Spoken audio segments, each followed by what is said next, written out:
Hello, everybody. Welcome back to another edition of Marion County Espresso TV. Today, I am joined by Mark Putnam, the president of Central College, and I forgot to introduce myself. I'm Steve, in case you forgot, Steve Woodhouse. Let's start over. Take two. Yeah.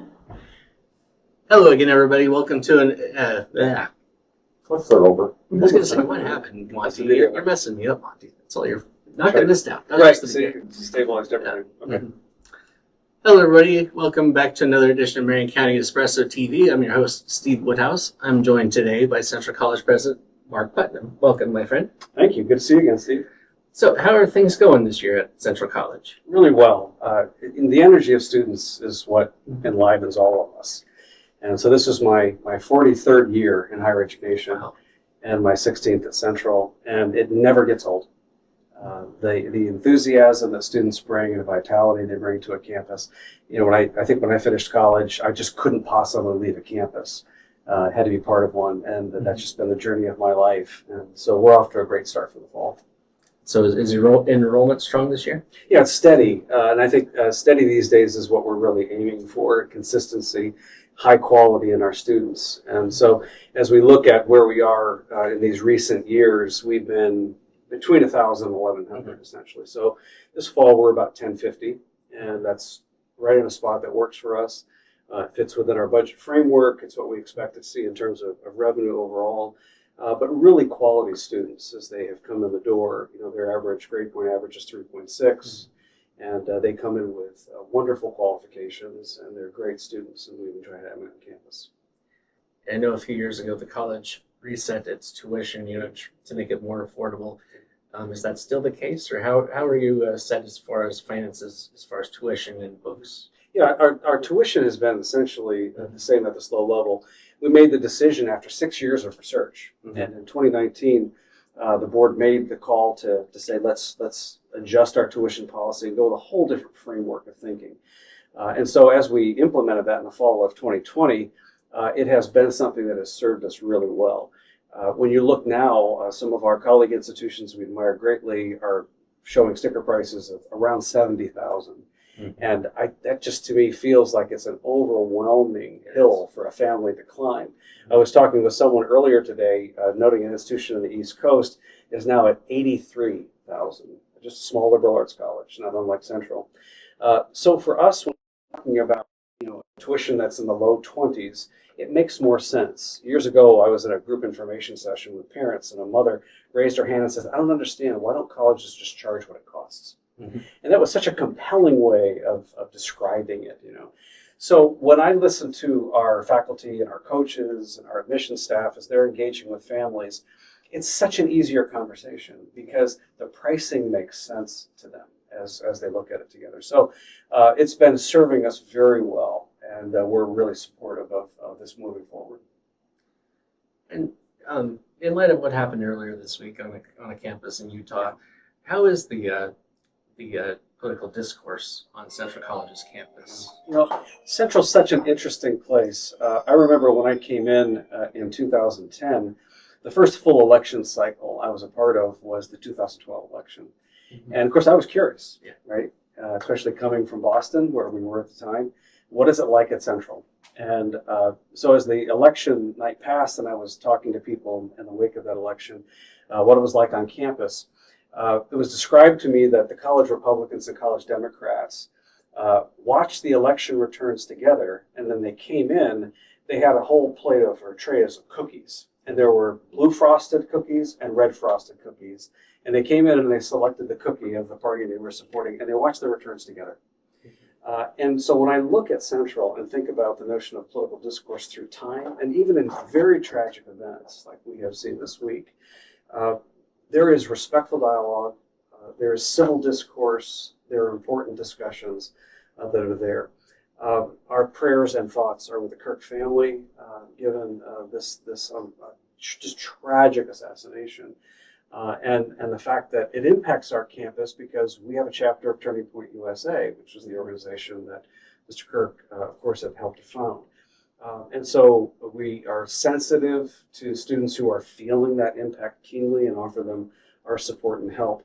But also, we do feel it's our role and responsibility, in fact, opportunity as educators, to elevate the discourse and to call everyone to civility, to respectfulness, to being a place that is going to engender ways of having dialogue in a healthy manner. And so we hope that in our campus, we hope that for our broader community, we hope and pray for that in our nation. And so has your security team kind of, I know you work regularly with local law enforcement as well, but has your security team looked at, okay, should we continue to have outdoor events, or should we reconsider having speakers that might cause some division? Yeah. Have you guys looked at that? Yeah, so we begin just where you did, in that we rely as the bedrock of our own safety on campus on the public safety in Pella, and have a very deep and very functional relationship with Pella Police Force, of course, fire and emergency management.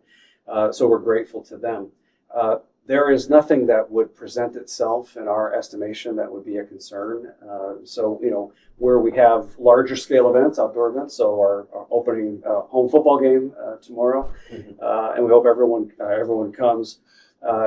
There's always a police presence. There's always ambulance presence there, just to make sure that the public safety is cared for. But there is no indication, anything that we have seen, that would change our posture from a safety standpoint on campus, and always follow the protocols and work closely with law enforcement. And you get back to happier things, are you offering any new courses or any new programs or new faculty that are just really kind of getting everybody excited? Yeah, so when we think about the development of the curriculum, it happens to be an arc of time. There are some things that have been interesting in the last few years that we're seeing as an expansion of interest. One is that we've been adding a set of Bachelor of Science programs that are companions of Bachelor of Arts programs historically. And as our faculty have evolved those programs, it's been fascinating for me to watch, because they're taking biology and chemistry, biochemistry, kinesiology, physics, in various areas, and widening the ways in which students can partake in those programs. So for some, they want to have a very broad liberal arts backdrop to it and study more broadly. Some want to focus in a little bit more. And I think that has helped in advising students to think more broadly in that regard. So that's been encouraging. The faculty is looking at the development of more things that relate to media and the media design. And there's been more requests from students around the tools for digital technologies. And so I think that's an emerging area. We've been looking more at data analytics and decision science as areas of development within the curriculum. So I think those have been fun conversations with the faculty, and we've engaged students in that as well.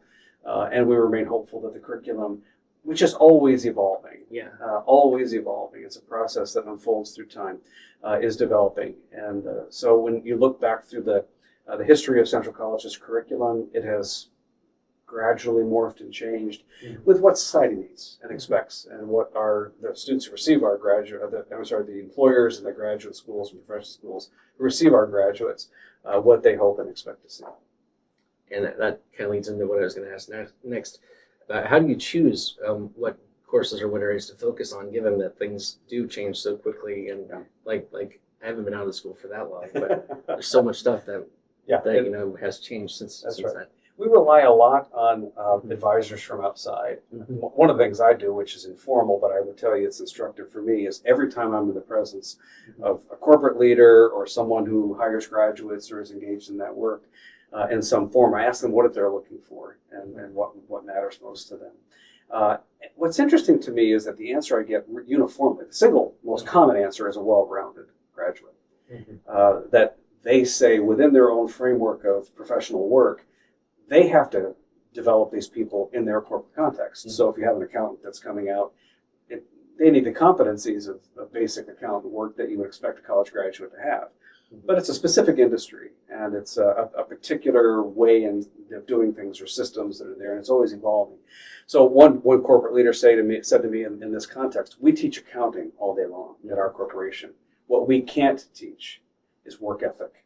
Right. We can't teach being resilient and diligent and working in teams and working with people that are different, and that kind of experience they're looking for in an employee. So what I say to students all the time now is the riskiest thing you could do is to major in the job title. Everybody, in my view, should major in adaptation. Right. and build the knowledge areas, the skill sets, the experiences that are going to give them the pathway through the course of life to be able to morph and change and adapt no matter what the circumstances are. So I think we work very hard with students to help them not narrow too quickly. You can't declare a major until at the end of your sophomore year at Central anyway. So we want students to encourage them to explore. But the specific areas of interest we watch through time, and the curriculum is a curating process through many years. So when we added the engineering program, the first conversation about engineering was in my first year. Should we add that program? What does it look like? From the time we've had the initial conversation to the time the program was fully accredited with ABET, it was 11 years. Mm-hmm. And so sometimes those wheels on big things turn slowly, but every semester, every year, as I talk to faculty, they're making course adjustments, they're updating things, they're adding technologies, they're developing skill sets. It's always an evolutionary pathway, which I think is what makes it healthy and relevant to the future. And I know that you probably target bringing in the best students that show the best potential for being that well-rounded person that you were discussing. Yeah. There's a lot of self-selection. When you talk to students about their selection of college, they know very well the student cultures at institutions they're looking at because they have friends and family members, and they're always having us under surveillance about the interests that they're going to be aligned with. And we work very hard to be authentic. And this is who we are. This is what we do. This is how we approach education. I just met a few days ago with about, I think, 18 of our incoming transfer students for this fall. And we met in my office, and then we talked for about 45 minutes and had a discussion about how they are retooling and thinking about their future. They've already been in college somewhere, but they've decided to come to Central. Yeah. And that self-selection and that conversation was reinforced by describing learning as something that is highly relational, not just transactional. Many of them described situations in which they were in a transactional environment, which wasn't what was going to fulfill them. I can accept the fact that there are those who just are looking to check boxes. Students who want to check boxes are really not our student, right? Mm-hmm. I got asked the question by a parent in one of these group information sessions a couple of years ago, who shouldn't come to Central? And it was one of those answers that just popped into my head. I didn't even think about it. I just blurted out. And I said, anyone who wants to be anonymous. And that just would not work here. You can't be anonymous at Central. And in the Pella community, it's similar. So I think students who look at us are thinking about the kind of developmental pathway they want to follow. They do often and typically have some kind of an interest, though probably nearly half of our students are exploring. Mm-hmm. And they're going to do internships and job shadowing, and they're going to try to figure that along the way.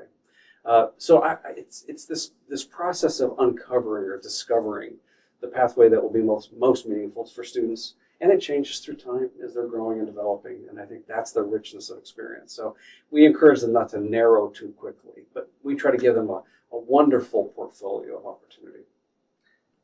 And speaking of transactional, you guys were just coming off a successful fundraising campaign. But I imagine you as a college, you're always fundraising. Yeah. But do you have another big capital campaign or fundraising campaign coming up? Well, the current one actually hasn't ended. What you're pointing to, which is quite right, is that we announced publicly the campaign now as it moves into a different phase. Mm-hmm. But what's interesting about your point is that this past year we raised $17.7 million. Mm-hmm. Now, that is an enormous number. And of course, the big chunk of that was a gift north of $9 million that came from the Geiser Penguin Foundation. Mm-hmm. Even if you took that out, we had the second largest fundraising year in our history. So the campaign technically will move through 2028, but we are already 93% toward the goal of 50 million. So one of the wonderful things that can happen in my world is to realize you got to raise the bar.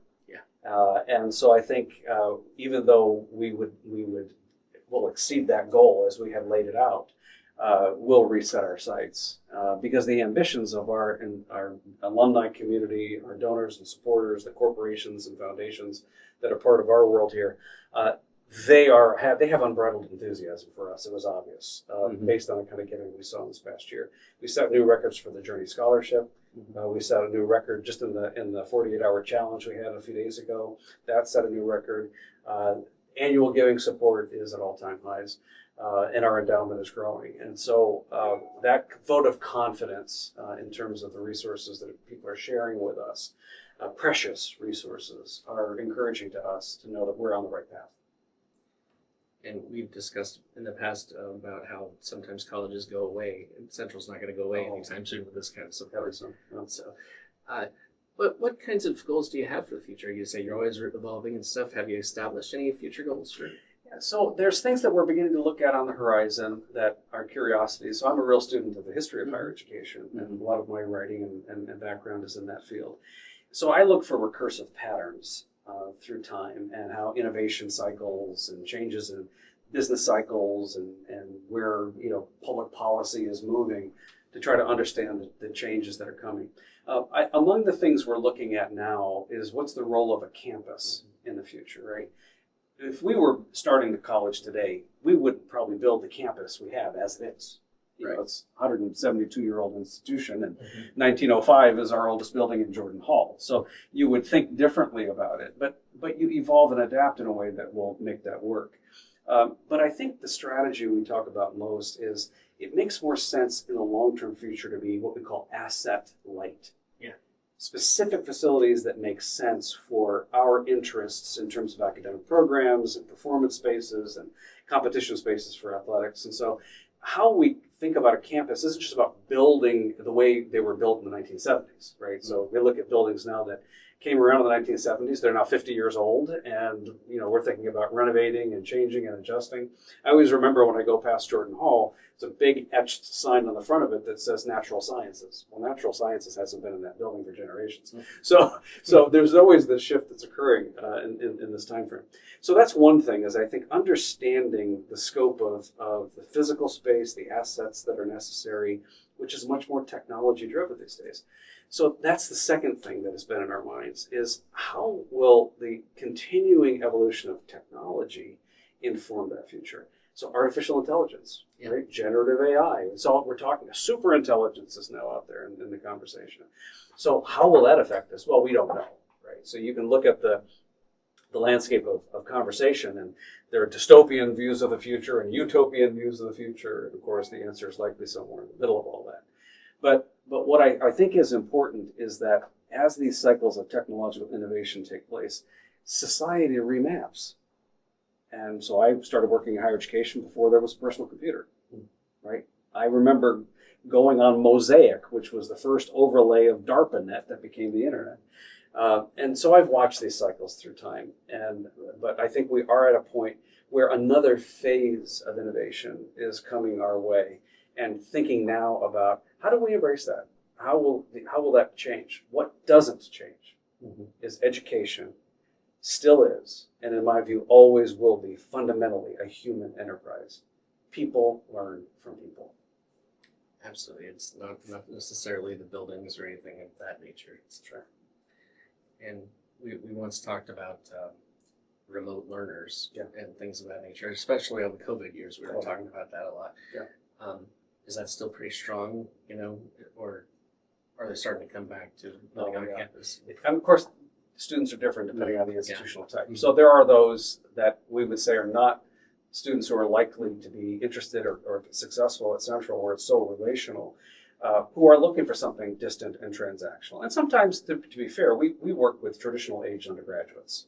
So these are students typically between 18 and 22 to 23 years old.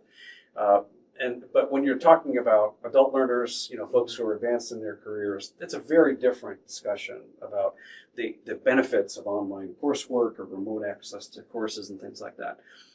In our world, and it was so interesting during COVID, is how much I heard from students through those years about, please don't make us sit at the dining room table any longer. It's just, we want to be on campus and we want to be with our friends and participate in athletics and performances and all that kind of stuff. So moving through that period of time was instructive, in that the human connection was, if anything, deepened in that world. So the question is always, what's the appropriate technology for our age? At one time, it was a piece of chalk, right? And libraries really didn't exist until students really advanced them beyond what faculty members had. So the innovations of technology and educational tools and things that support that work are always changing through time. And I think now it's just another question of what's the next phase. And I know homecoming is coming up. Yeah. What is the exact date for that again?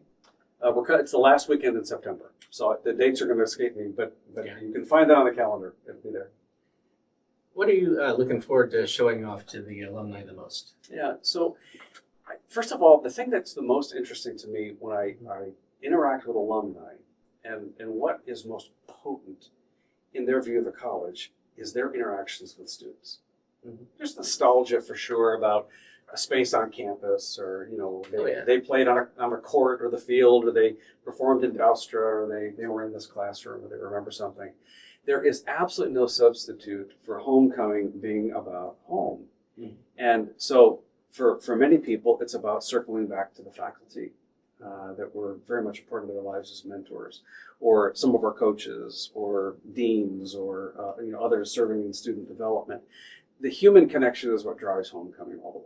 And so seeing those relationships renewed, it's people forget that when we bring a faculty member in, it's not ridiculous that they're going to work 40 years. We had a couple of people that retired in my early time that were here for 44, 45 years.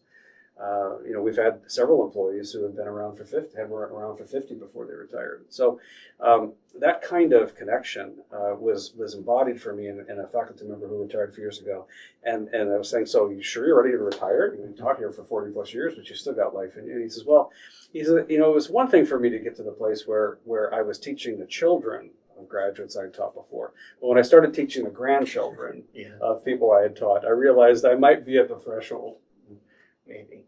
Yeah. But there's just nothing like building those relationships and maintaining them, and just like you say, having the home feel. I know that feeling when I walk on campus. Yeah, exactly right. That's the key to the whole thing. And to watch alumni come together, and they're just picking up the conversation they left behind a few years ago. It's always present, and so many of them are engaged off campus, and in their worlds through social media or other ways of interacting these days, that the relational context extends well beyond the campus and time the students have there. Well, Mark, is there anything more you want to promote about your school right now while we have the time? Yeah, I appreciate the opportunity. Mm-hmm. One of the deepest strategies we're pursuing right now is a sense of place. And the way we have expressed that in the past year or so is where this new approach is emerging is what we call Imagine More. Yeah. It's central to Pella. Now, that's not a new thing, right? And the reason we said more was because it's built on an enormous foundation of interaction that happens with our local community. But as we were sitting together from the Board of Trustees perspective and administratively with faculty, we said to ourselves, what's the greatest asset Central has? And you could argue, well, it's just in the people. I think that probably is true. That's a fair thing. It's in our people. That's true. And there are assets that are financial and physical that are present. But I always remind people we were founded by the citizens of Pella. Mm-hmm. And that parentage is the single most important strategic asset of Central College. When you look at a community in which about 10% of Pella's population are alumni, sometimes say we just can't get rid of them. They won't go away. They just keep staying, which is wonderful. It's just fantastic. Oh, it is. Right? And when you look at the investment that is here and the ways in which people pour into the life of the campus and are a part of it. So we began to sort of account for how many ways are we engaged with the Pella community. And the list is just enormous from top to bottom. We couldn't possibly rehearse it in our time together here. What I think is critical about that is that we said to each other on campus, Pella is our most strategic asset, most important piece. And so building on that relationship becomes the opportunity. And so now you're seeing that. And some of the programmatic aspects of working much more closely with local businesses and corporations on student employment opportunities. So we facilitated that through systems that we've been designing. We're beginning a process now where just in the early stages of implementing that will enable students to take some of their resources that they have in their meal plans and the dog, we call them, guilders on campus, but there's also a way we're trying to extend that to Pella among several of our restaurant partners and people who also frequent the campus in terms of supporting our activities there. So expanding that footprint. And the idea is to broaden our interactions and to make everyone benefit what we do there. But the ways in which sometimes that people don't necessarily know, we manage the Pella Cinema, right? So the Pella Cinema is a really wonderful example. It was created when the Mollengrat was built many years ago. Central ran the movie theater that was on the square at the time. We put the money that was sold from that building into the development there and helped to support it. And so the Community Betterment Organization, on which I serve as a board member, owns that building along with the restaurant space that is there. And Central runs that. Now, two nonprofit organizations make the Pella Cinema happen. The Pella Cinema really doesn't make a profit. No, I don't imagine it does. Right? But it's an important community amenity. It's Oh, yeah. something that is important to who we are, gathering, entertainment, enjoyment, family. That's the essence, that concept, that idea, that the college participates with Pella, we partner together, we make something happen that enriches us all and strengthens and benefits so many things in the life of our community. I could take that story and I can amplify it one after another, school systems, churches, business opportunities. How many alumni have started businesses in town? It's just everywhere. And so we often will talk about the synergy that exists between Central College and Pella. And someone said it's not synergy, it's symbiosis. It's a symbiotic relationship. We are so interconnected. You could not possibly separate the two at this point. And so I think that's what informs Imagine More. And what's going to be coming in these next months and over these next several years is we have areas of the campus we're looking to redevelop. It's time. Yeah. We have buildings that have served us so well. Pete and Paul Hoffman, the building we call Peace Hall that alumni locally might remember as the Media Center building and things. We've been studying those very carefully, and they have given their all. They have given us everything they can. But it's time to think about redevelopment. And that's a partnership conversation with Pella. What can we do that would actually enrich the life of the community? Housing opportunities, maybe some mixed use opportunities. Those are all conversations that are emerging now. But I think what we understand best is that this experience of Imagine More and partnering with Pella is the core strategy that will drive us forward together. That sounds awesome. I'm looking forward to seeing how that works out. And I can't wait to cover that and talk about it with you in the future. We'll be eager to share it with you as it Exactly. unfolds. All right. Well, thank you for your time, Mark. I appreciate you coming back. And thank you all for joining us.